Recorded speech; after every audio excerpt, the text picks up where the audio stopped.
Welcome back. In this episode, we're going to address the question, should I participate in a 401k? Well, the short, sweet answer is no. Now, people get shocked when I say that.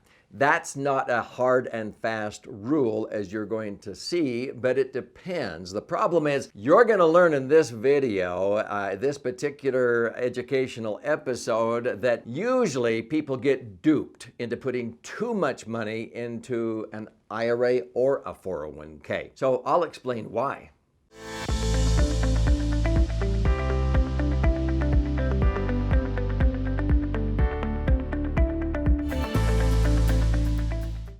I'm Doug Andrew, and I've been a financial strategist, retirement planning specialist for more than 45 years. I've noticed that the government loves to tax your money, especially at the time in life when you can afford it the least. But most people just sort of get duped, I think, into putting money into yet-to-be taxed IRAs and 401ks, thinking that deferring saves them money. Now, there's a few synonyms for defer.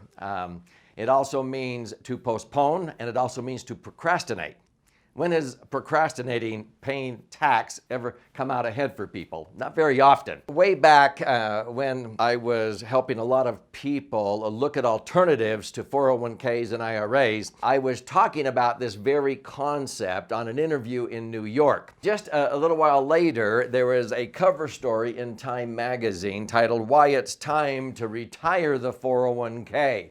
And do something better instead. So I'm going to share with you what I think is far better, but this is because back then, in 2008, for example, and this happened in 2001 to 2003 after the 9/11 terrorist attacks, but people saw their retirement savings nest eggs dwindle in value 40% twice in the decade from 2000 to 2010. That's a big issue, market volatility, but I think the number one reason why you shouldn't participate is most people are not in a lower tax bracket when they retire. So what was that all about? People put their money aside into something that's going to grow to this big nest egg, hopefully, for some future perceived unknown advantage, and then withdraw your money when most people believe that down the road taxes will be higher. That doesn't make sense. But in this article, it said the 401k is a financial flaw, a rotten repository for our retirement reserves. I hadn't used that strong of language in that interview in New York just a few months earlier. Well, I also found that other articles would come out in the Wall Street Journal about how to do something better than a 401k. In fact, I think it was in 2017 in January, the Wall Street Journal came out with a headline, "Why the Original Champions of the 401k Lament the Day They Ever Came Up with That Idea." Because you're not in a lower tax bracket. You really didn't save taxes at the end of the day. So let's talk about why that is the case, because as I mentioned many times, when people come to me with yet to be taxed IRAs or 401ks, I usually ask, were you planning your retirement or Uncle Sam's? It's because when people retire, if they have $1 million nest egg, they think that's all their money. No, only about 2/3 of that is their money. See, the government, Uncle Sam, has a permanent tax lien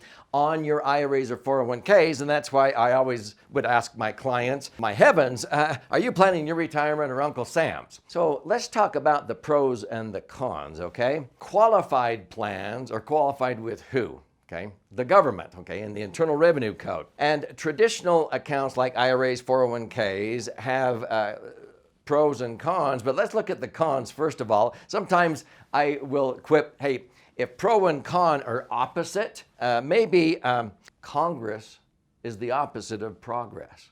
Okay, and I think that's true when they get together, the tax revenuers. Now, over here, what are the pros of an IRA or 401k?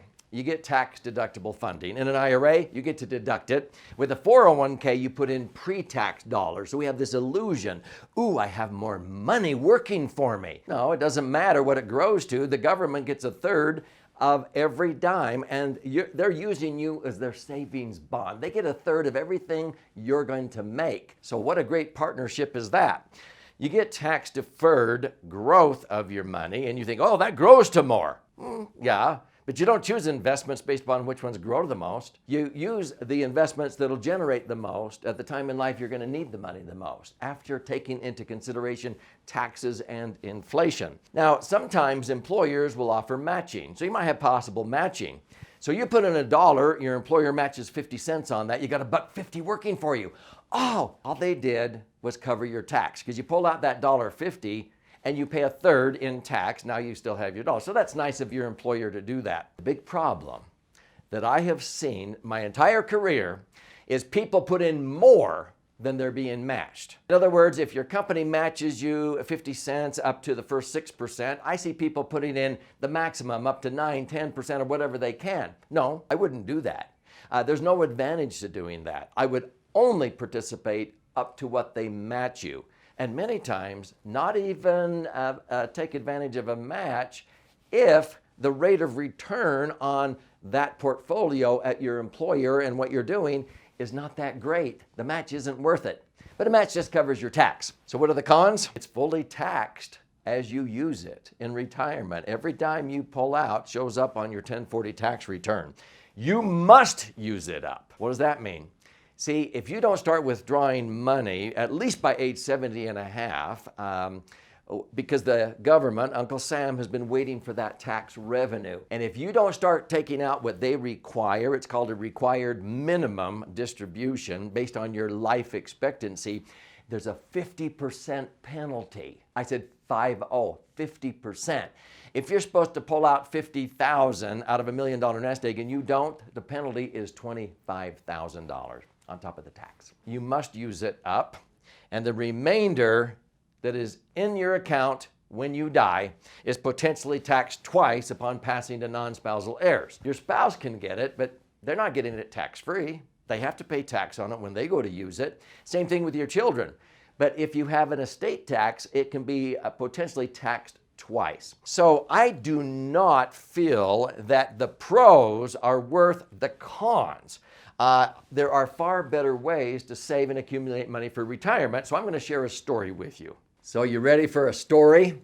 You know, oftentimes I would tell my clients a little ditty: good, better, best. Never let it rest till good gets better and better gets best. I would say that an IRA or 401k used to be a good way to go, but a far cry from the best way, in my opinion. A Roth, in other episodes, I explained why a Roth is a step in the right direction. It's probably better than a traditional IRA or 401k, especially if you think future tax rates are going to be higher.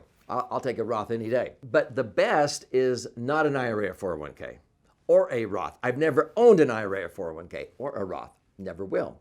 My favorite vehicle is what I refer to as the laser fund, and that's why I would encourage you watch the episode where I talk about that in several different educational videos. But let me give you a story about two school teachers. Both the husband and the wife are school teachers, and they came to me at age 60. So over age 59 and a half, you can access money out of your IRAs or 401ks. They had some 403bs and tax shielded annuities. And so they thought, well, we can't get by on our pension. Our pension's only, 60% of what we were earning the last few years we taught school. And so they wanted to be responsible. They socked away money.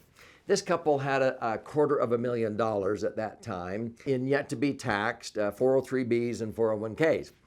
And their advisor said, well, do you need the money? Nope, we don't need the money. Oh, keep deferring. Keep putting it off until you're 70 and a half. Well, that would have hopefully doubled their $250,000 to $500,000. They were averaging about 7%. I said, no. You're just continuing to postpone. I said, let's get the money out. The tax is over and done with. Well, we don't need it. What does that have to do with it? Let's reposition it to be tax-free. So this couple, we withdrew about $60,000 a year because I showed them how much they would pay in tax if they let it continue grow tax deferred and then took out the required minimum distributions. They were shocked. If taxes never went up, they were going to pay over $250,000 in tax the rest of their life expectancy. They were, what? We're going to pay as much in tax as we currently have? I go, yep, because you're just going to string it out. Let's get it over and done with. I showed them by taking out $60,000 a year for 5 years. Oh yeah, we got to pay the tax. We don't have to spend the money. Let's reposition it into something tax-free from now on. Oh, that interested them. And so they paid $12,500 a year in tax over 5 years. So we lowered the tax from $250,000 down to $60,000. And then they said, do you have any other strategies? Well, in other episodes, I'm a tax strategist. And so we resurrected some deductions that they had been killing for several years, paying down their house the wrong way, paying off rental income real estate the wrong way. And we were able to lower the tax from 60 down to 20,000. We did one other strategy and we eliminated the tax. We went from 250,000 in taxes down to 60, down to 20,000, down to zero after 5 years. They said, oh my heavens, we now can enjoy retirement. We tripled their net spendable retirement income, and they were able to still have $500,000 in 10 years, and it was tax-free, generating about $40,000 to $50,000 a year of tax-free income. We have done this many, many times. I've helped many clients save $250,000, $500,000. One couple, we saved $1.2 million. So I would encourage you to rethink your thinking. In short, is a 401k a good idea? Should you participate? No, except maybe up to a match. Reposition your savings into something that's tax-free. But if you've painted yourself into a tax corner, I want you to watch other episodes on how to strategically get that money out. If this has piqued your interest and you would like to learn more, be sure to watch this episode here about how to protect yourself from taxes. And then there are some resources there where you can get a free copy of one of my books or look at some other masterclass videos to empower you to figure out how to do something better than a 401k.